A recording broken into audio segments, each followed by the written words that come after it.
வணக்கம். நான் உங்கள் டாக்டர் சிவகுமார். எனக்கு தெரிஞ்சு நம்ம எல்லாருடைய அப்பாவும் ஒரே மாதிரி ஆசைப்பட்டிருக்கான்னு நினைக்கிறேன். நம்மள மாதிரி நம்ம பையனும் அலையாமல் ஒரே இடத்துல உட்காந்து வேலை செய்யணும் அப்படின்னு. ஏன் அப்படின்னா இந்த காலத்தில் எல்லாரோட வேலையும் ஒரே இடத்துல உட்காந்து வேலை செய்கிற மாதிரி ஆயிடுச்சு. நான் சொல்கிறது ஐடி பீப்புளை மட்டும் கிடையாதுங்க. கால் சென்டரில் இருக்கிறவங்க, டாக்டர்ஸ், டீச்சர்ஸ், பேங்க் எம்ப்ளாயீஸ், ஆடிட்டர்னு சொல்லிட்டு எல்லாரும் கம்ப்யூட்டர் முன்னாடி உட்கார்ந்து வேலை செய்கிற மாதிரி ஆயிடுச்சு. இதுக்காக நம்ம கொடுத்த வேலை என்ன தெரியுமா? நம்ம உடல் ஆரோக்கியம். இந்த வீடியோவில் எதை பற்றி பார்க்க போகிறோம் அப்படின்னம்னா, நீண்ட நேரம் உட்கார்ந்து வேலை செய்வதனால் நம்ம உடம்புக்கு வரும் தீமைகள் என்னென்ன, அது வராமல் தடுப்பது எப்படி அப்படிங்கிறத பற்றி தான் பார்க்க போகிறோம்.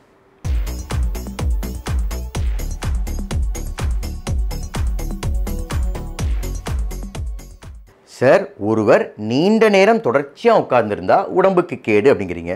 இந்த நீண்ட நேரம் அப்படிங்கிறது எவ்வளோ மணி நேரம் சார்? 4 மணி நேரமா, 6 மணி நேரமா, இல்லை 2 மணி நேரமா சார்? அது சொல்லையே சார் அப்படின்னா, டாக்டர் டேவிட் டன்ஸ்டன் அப்படிங்கிறவர் ஒரு கிளாசிஃபிகேஷனே கொடுத்துருக்காரு. அதுபடி பார்த்துட்டிங்க அப்படின்னா, ஒருவர் 4 மணி நேரத்துக்கு குறைவாக ஒரு நாளைக்கு உட்கார்ந்துருந்தார் அப்படின்னா அவர் லோ ரிஸ்க் கேட்டகரியில் இருக்கார். 4 மணி நேரத்துலேருந்து 8 மணி நேரம் வரை உட்கார்ந்துருந்தார் அப்படின்னா மீடியம் ரிஸ்க். 8 மணி நேரத்துலேருந்து 11 மணி நேரம் வரை உட்கார்ந்துருந்தார் ஒரு நாளைக்கு அப்படின்னா ஹை ரிஸ்கில் இருக்கார். 11 மணி நேரத்திற்கு மேலே ஒரு நாளை உட்கார்ந்துருந்தார் அப்படின்னா அவர் வெரி ஹை ரிஸ்க் கேட்டகரியில் இருக்கார். இப்போ நீங்கள் எந்த கேட்டகரியில் இருக்கீங்க அப்படிங்கிறத பார்த்துக்குங்க. அதனால் என்னென்ன பிரச்சனைகள் வரும் அப்படிங்கிறத பார்ப்போம். நம்பர் 1, வெயிட் கெயின், உடல் பருமன். ரெஸ்டிங் மெட்டபாலிசம் அப்படின்னு ஒன்று உண்டுங்க. அதாவது ஒருவர் டே டு டே லைஃப் வாழ்கிறதுக்கு நம்ம உடம்பு கொஞ்சம் எனர்ஜியை செலவழிக்கும்.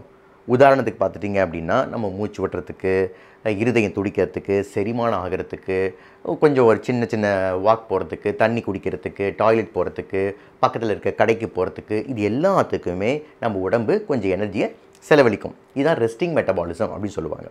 நம்ம நீண்ட நேரம் உட்கார்ந்தே வேலை செஞ்சோம் அப்படின்னம்னா இந்த ரெஸ்டிங் மெட்டபாலிசம் குறைஞ்சிரும். அது மட்டும் இல்லாமல் நம்ம உடம்பில் நம்ம தசைகள் அதிகமாக எனர்ஜியை செலவழிக்கும். அதுவும் பெரிய பெரிய தசைகள் அப்படின்னா என்ன? பெரிய பெரிய எனர்ஜியை செலவழிக்கும், நிறையா எனர்ஜியை செலவழிக்கும். அப்படி பார்த்துட்டிங்க அப்படின்னா நம்ம உடம்பில் கால் தசைகள் தான் இருக்கிறதே பெரிய பெரிய தசைகள்.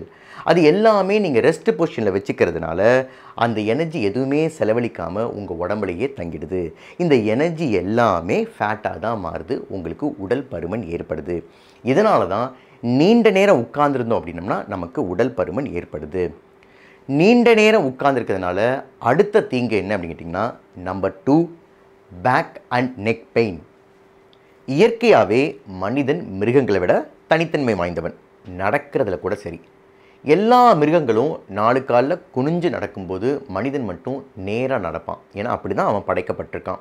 ஆனால் ஒருவர் நீண்ட நேரம் உட்கார்ந்து வேலை செய்யும்போது என்ன ஆகுது அப்படின்னா, லம்பார் அப்படிங்கிற ஒரு ரீஜன் நம்ம பேக் பகுதியில் இருக்கும்.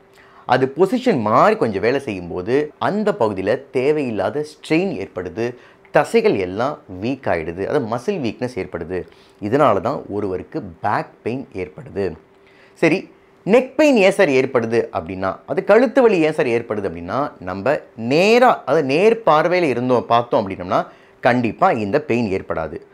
குனிஞ்சு செல்ஃபோன் பார்த்தோம் அப்படின்னம்னா, இல்லை மடியில் லேப்டாப் வச்சு ரொம்ப நேரம் ஒர்க் பண்ணோம் அப்படின்னம்னா அதே மாதிரி ஸ்ட்ரெயின் இங்கே ஏற்பட்டு மசில் வீக்னஸ் இங்கே ஏற்பட்டு அங்கேயும் பெயின் ஏற்படுது.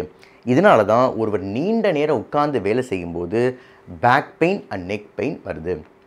அடுத்த ப்ராப்ளம் என்ன அப்படின்னா, number 3, spine and nerve problems. நம்ம மனிதனோட இந்த ஸ்கெலிட்டல் ஸ்ட்ரக்சரை ஃபோட்டோஸில் பார்த்துருப்பீங்க. அப்போ பார்க்கும்போது இந்த பேக் பகுதியில் சின்ன சின்ன எலும்புகள் அழகாக அடுக்கி வச்ச மாதிரி சின்ன சின்ன எலும்புகள் இருக்கும். அதுதான் வெர்டிப்ரே அப்படின்னு சொல்லுவாங்க. இந்த 2 சின்ன சின்ன எலும்புகளும் உரசாமல் இருக்கிறதுக்காக இயற்கையாகவே நடுவில், அது 2த்துக்கும் நடுவில் ஒரு ரப்பர் மாதிரி குஷனிங் எஃபெக்ட்டுக்காக ஒரு ரப்பர் மாதிரி ஒரு மெட்டீரியல் இருக்கும். அது பேர் இன்டர் வெர்டிப்ரல் டிஸ்க்.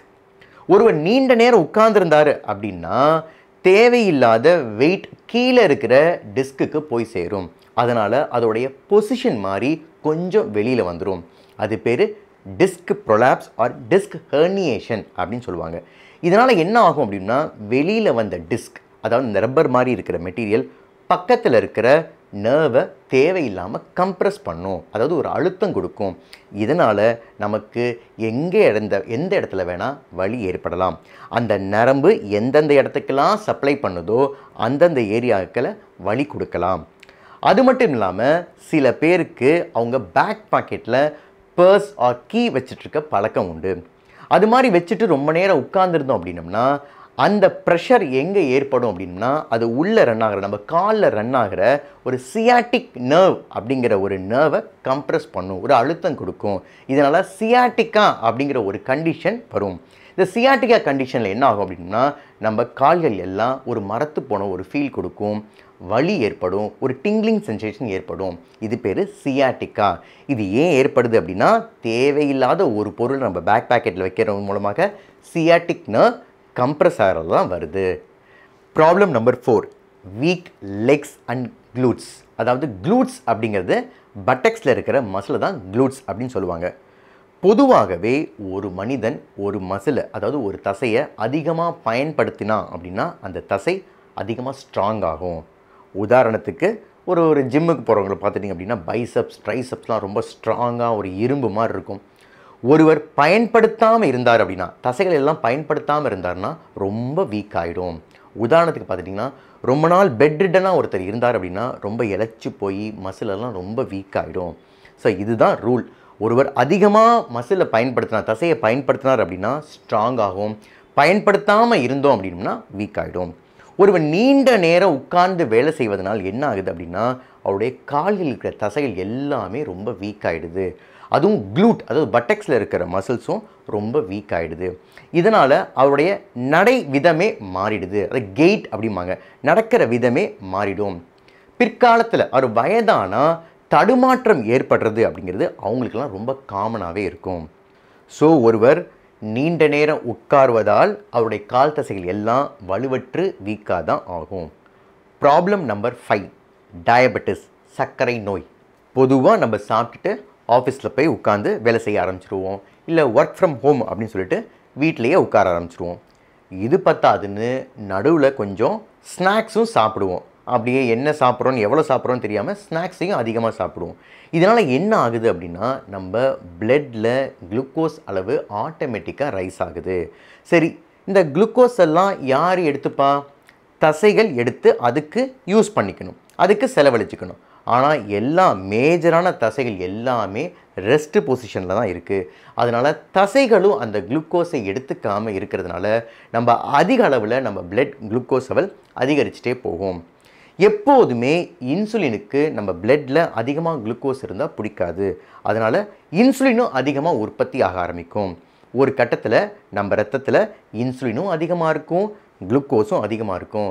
இது கொஞ்சம் கொஞ்சமாக இன்சுலின் இன்சென்சிட்டிவிட்டி, அதாவது இன்சுலின் செயலற்ற நிலை அப்படின்னு சொல்லுவாங்க, அந்த நிலைக்கு போயிடும். இதுதான் டயபெட்டிஸ், இதுதான் சர்க்கரை நோயாக மாறுறது. அது மட்டும் இல்லாமல் இன்சுலினும் அதிகமாக இருக்குது, நம்ம குளுக்கோஸ் அளவும் அதிகமாக இருக்கிறதுனால இரத்த குழாயில் ஆங்காங்கே ரணங்கள் ஏற்படுறதுக்கு வாய்ப்புகள் உண்டு. இந்த ரணங்கள் தான் இருதய நோய் வரத்துக்கு மிகப்பெரிய காரணமாக அமையுது. ஸோ ஒருவர் நீண்ட நேரம் உட்கார்ந்துருந்தார் அப்படின்னா அவருக்கு சர்க்கரை நோயும் இருதய நோயும் வரத்துக்கு வாய்ப்புகள் ரொம்பவே அதிகம். Problem number 6, varicose veins. இருதயம் துடிக்கிறதுனால தான் நம்ம உச்சந்தலையிலிருந்து உள்ளங்கால் வரை இரத்தமானது போய் சேருது. ஸோ இருதயத்திலேருந்து போய் சேருது. எல்லா உறுப்புகளுக்கும் எல்லா அணுக்களுக்கும் இரத்தம் போய் சேர்ந்ததுக்கப்புறம் காலில் இருந்தும் தலையிலிருந்தும் மீண்டும் இரத்தமானது இருதயத்துக்கே வந்துடுது. இப்போ காலில் இருக்கிற இரத்தம் அகெயின்ஸ்ட் த கிராவிட்டி வரணும், அது ஆப்போசிட் டு கிராவிட்டி வரணும். இப்படி ட்ராவல் ஆகி வரதுனால அதிகமாக அதுக்கு ப்ரெஷர் தேவைப்படுது. இப்போ இந்த ப்ரெஷரை யார் கொடுக்குறா அப்படின்னா நம்ம நடக்கும்போது நம்ம கால் தசைகள் சுருங்கி விரியும் போது அந்த சுருக்கத்தில் தான் திரும்பியும் அந்த இரத்தமானது இருதயத்துக்கு வந்து சேருது. ஒருவர் நீண்ட நேரம் உட்கார்ந்தே இருந்தார் அப்படின்னா எல்லா கால் தசைகளும் ரிலாக்ஸ்டு பொசிஷனில் இருக்கிறதுனால அந்த இரத்தமானது வரத்துக்கு கொஞ்சம் சிரமப்பட்டு அங்கேயே தங்கிறதுக்கு வாய்ப்புகள் அதிகமாக இருக்குது. இதுதான் பிற்காலத்தில் வாரிகோஸ் வெயினாக மாறுது. அதாவது காலில் வாரிகோஸ் வெயின் வரத்துக்கு மிகப்பெரிய காரணமாக அமைகிறது இந்த நீண்ட நேரம் உட்கார்றதுனால தான். Problem number 7, deep vein thrombosis. ஏற்கனவே ஒரு கிளாசிஃபிகேஷனில் பார்த்தோம், ஒருவர் 11 மணி நேரத்திற்கு மேலே, ஒரு நாளைக்கு 11 மணி நேரத்திற்கு மேலே உட்கார்ந்துருந்தார் அப்படின்னா அவங்க எல்லாருமே வெரி ஹை ரிஸ்க் கேட்டகரியில் இருக்காங்க அப்படிங்கிறத பார்த்தோம். உதாரணத்துக்கு ஒருவர் ட்ராவல் பண்ணுறான்னு வச்சுங்களேன், ஃப்ளைட் ட்ராவல் பண்ணுறாரு, அது இந்தியாவிலேருந்து யூஎஸ் போகிறாரு, இல்லை ஏதாவது ஒரு கண்ட்ரிக்கு போகிறாரு. இது மாதிரி ஃப்ளைட் ட்ராவல் பண்ணும்போது அவங்க நீண்ட நேரம் ஒரே இடத்துல உட்கார நிலை வரும். அப்படி இருக்கும்போது என்ன ஆகுது அப்படின்னா அவருடைய காலில் உள்ள இரத்த குழாயில் இரத்தம் கட்டுறதுக்கு வாய்ப்புகள் அதிகமாக அமையுது. இது பேர் த்ராம்போசிஸ் அப்படின்னு சொல்லுவாங்க. இது தானாக சரியானாலும் சம்டைம்ஸ் என்ன ஆகும் அப்படின்னா இந்த இரத்தம் கட்டினது நேராக அவருடைய லங்ஸில் போய் அடைப்பு ஏற்படுறதுக்கும் வாய்ப்புகள் உண்டு. இது அவர் உயிருக்கே ஆபத்தாக கூட அமையலாம். அதுதான் வெரி ஹை ரிஸ்க் கேட்டகரி அப்படின்னு சொல்கிறது. இதனால் ஒருவர் அதிக நேரம் உட்கார்வதை தவிர்க்கணும். நான் இப்போ சொன்ன இந்த மெடிக்கல் ப்ராப்ளம்ஸை மட்டும் இல்லைங்க, ஒருவர் அதிக நேரம் உட்கார்ந்துருந்தார் அப்படின்னா அவருக்கு ஆங்ஸைட்டி, டிப்ரெஷன், டென்ஷன், ஸ்ட்ரெஸ் வருவதற்கும் வாய்ப்புகள் ரொம்பவே அதிகம். சார், என்னுடைய வேலையே உட்கார்ந்து வேலை செய்கிறது தான், உட்கார்ந்து வேலை செஞ்சால் என்னென்ன பிரச்சனைகள் வரும் அப்படின்னு சொல்லிட்டீங்க. இப்போ இது வராமல் தடுக்க நான் என்னென்ன பண்ணணும் அதை சொல்லுங்கள் சார் அப்படின்னா, பாயிண்ட் நம்பர் 1, ஸ்மால் வாக். அதாவது 30 மினிட்ஸ்க்கு ஒரு முறை நீங்கள் 3 மினிட்ஸ் வாக் போகணும். அதாவது 33 ஞாபகம் வச்சுக்கோங்க. நீங்கள் ஆஃபீஸில் இருந்தாலும் சரி, வீட்டில் இருந்தாலும் சரி, 30 மினிட்ஸ்க்கு ஒரு முறை கண்டிப்பாக எழுந்திரிச்சு 3 மினிட்ஸ்க்கு வாக் போகணும். சப்போஸ் நீங்கள் மறந்துடுவீங்க அப்படின்னா செல்ஃபோனில் அலாம் வச்சுக்கோங்க. பாயிண்ட் நம்பர் 2, பாடி ஸ்ட்ரெச்சிங். அதாவது 1 மணி நேரத்துக்கு ஒரு முறை எழுந்திரிச்சு உங்கள் பாடியை ஸ்ட்ரெச் பண்ண பாருங்கள். அதாவது நெக்லேருந்து ஸ்டார்ட் பண்ணுங்கள். ஜஸ்ட்டு அப்படி right and left movement, up and down movement, shoulder movement, hip joint movement, இது மாதிரி எல்லா ஜாயிண்ட்டும் மூவ் ஆகிற மாதிரி ஒரு ஸ்மால் பாடி ஸ்ட்ரெச்சிங் பண்ணுங்கள். பாயிண்ட் நம்பர் 3, ரொம்ப ரொம்ப இம்பார்ட்டண்ட், காஃப் ரைஸ். அதாவது நம்ம எட்டி பார்க்கும்போது என்ன பண்ணுவோம், ஜஸ்ட்டு டோவில் நிற்போம், அப்படி பாடி ஃபுல் பாடியை வெயிட்டாக டோவில் இறக்குவோம். அது மாதிரி ஜஸ்ட்டு காஃப் ரைஸ், அது பேர் காஃப் ரைஸ், அது மாதிரி பண்ணுங்கள். அது ரொம்ப ரொம்ப ரொம்ப இம்பார்ட்டன்ட். ஏன் அப்படின்னா இது மாதிரி காஃப் ரைஸ் பண்ணும்போது உங்கள் காஃப் மசில் எல்லாம் கண்ட்ராக்ட் ஆகும். அதனால் பிளட் பூலிங் அப்படிங்கிறது நடக்கவே நடக்காது. இது 1 ஹவருக்கு ஒரு 20 செகண்ட்ஸ் ஆர் 30 செகண்ட்ஸ் உங்களால் எவ்வளோ முடியுமோ அது மாதிரி பண்ணலாம். ஒரு 20 செகண்ட்ஸ் ஆர் 15 செகண்ட்ஸ் பண்ணிங்க அப்படின்னா ஒரு 2 டைம்ஸ் ஆர் 3 டைம்ஸ் கூட பண்ணலாம். பாயிண்ட் நம்பர் 4, NEAT, நீட், நான் எக்ஸசைஸ் ஆக்டிவிட்டி தெர்மோஜெனிசிஸ் அப்படின்னு சொல்லுவாங்க. இது ஒன்றும் கிடையாதுங்க, எக்ஸசைஸ் இல்லாத சில ஆக்டிவிட்டீஸ். உதாரணத்துக்கு போய் தண்ணி குடிக்கிறது, அடிக்கடி தண்ணி குடிக்கிறது, டாய்லெட் போகிறது, கொஞ்சம் நேரம் ஃப்ரெண்ட்ஸ்கிட்ட போய் பேசிட்டு வர்றது. சப்போஸ் உங்கள் ஆஃபீஸ் வந்து ஃபஸ்ட் ஃப்ளோர்லேயோ செகண்ட் ஃப்ளோர்லேயோ இருந்ததுன்னா கீழே வந்துட்டு போகிறது. அதாவது லிஃப்ட்டில் இல்லைங்க, படியில் நடந்து மேலே ஏறி போகிறது. இது மாதிரியான ஆக்டிவிட்டீஸ் பண்ணுறது தான் நான் எக்ஸசைஸ் ஆக்டிவிட்டி தெர்மோஜெனிசிஸ் அப்படின்னு சொல்லுவாங்க. இதனால் என்ன ஆகுது அப்படின்னா உங்கள் மெட்டபாலிசம் அதிகரிக்கும். அதாவது ரெஸ்டிங் மெட்டபாலிக் ரேட் வந்து அதிகரிக்கும். அதில் எனர்ஜி எக்ஸ்பெண்டிச்சரும் அதிகரிக்கும். Point number 5, sit in upright position. எப்போதும் உட்காரும்போது ஒரு ஸ்ட்ரைட் பொசிஷன் உட்கார பாருங்கள். அதே மாதிரி உங்கள் பாதங்கள் இரண்டும் முழுவதுமாக தரையில் ரெஸ்ட் ஆகி தான் இருக்கணும். ரெஸ்ட் ஆகாமல் அன்சப்போர்ட்டடாக ஹேங்கிங் பொசிஷனில் இருக்கக்கூடாது. கண்டிப்பாக கொஞ்ச நேரத்தில் உங்கள் வேலை பளுவில் இன்வால்மெண்ட்டில் கண்டிப்பாக மறந்துடுவீங்க.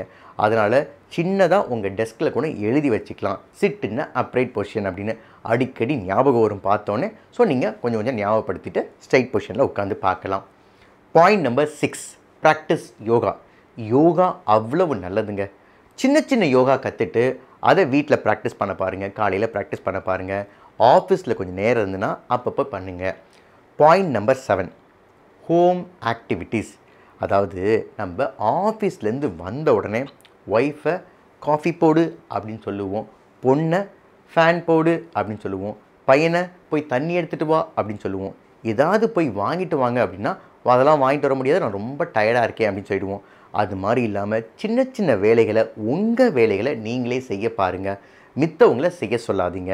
ஸோ இது மாதிரி குட்டி குட்டி ஆக்டிவிட்டிஸ் பண்ணுறதுனாலையும் உங்களுடைய ரெஸ்டிங் மெட்டபாலிக் ரேட் அதிகரிக்கும். நான் இப்போ சொன்ன இந்த சிம்பிள் ஆக்டிவிட்டீஸ் அப்படிங்கிறது யாராலும் பண்ணக்கூடியது. அதை பண்ணாலே போதும், பெரிய பெரிய காம்ப்ளிகேஷன், மெடிக்கல் காம்ப்ளிகேஷன்லேருந்து நம்மளை காப்பாற்றிக்கலாம். அதாவது வெளியில் அலையிறவனுக்கு பெரிய பெரிய ஐடி பார்க்கை பார்த்தா எப்படா இங்கெல்லாம் வேலை செய்ய போகிறோம் அப்படின்னு அவனுக்கு ஒரு ஆதங்கம். ஆனால் அங்கே இருக்கிறவனுக்கு எப்படா இந்த கண்ணாடி கூண்டுலேருந்து வெளியே போக போகிறோம் அப்படின்னு அவனுக்கு ஆதங்கம். வேலை என்ன எங்கேருந்து செஞ்சாலும் சரி, உடல் ஆரோக்கியம் அப்படிங்கிறது தான் முதன்மை முக்கியம். அதை எதற்காகவும் நம்ம காம்ப்ரமைஸ் பண்ணிக்கக்கூடாது.